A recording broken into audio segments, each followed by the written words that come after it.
Mid day মিলের রাঁধুনি যে সমস্ত আমাদের দিদি এবং বোনেরা আছেন তাদের নিয়ে একটা মিছিল হয়েছিল।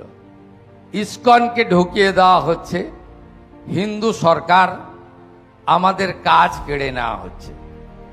আমি মিছিলটা দেখেছিলাম, রিয়্যাক্ট করিনি, কারণ আমি আমার এই দীর্ঘ রাজনৈতিক এবং জনপ্রতিনিধির জীবনে দুটো মন্ত্রকে আত্মস্থ করেছি।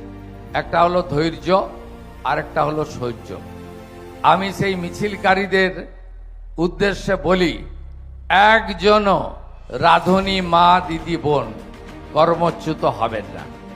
ইসকন তার রান্নার প্রক্রিয়াতে, বিতরণের প্রক্রিয়াতে তাদেরকে যুক্ত করবে, এবং যুক্ত করার শুধু নয়, আমরা তাদেরকে, আগের সরকার মাত্র 2000 টাকা দিত, আমরা আগস্ট মাস থেকে তাদেরকে 1000 টাকা বাড়িয়ে 3000 টাকা করে দিয়েছি।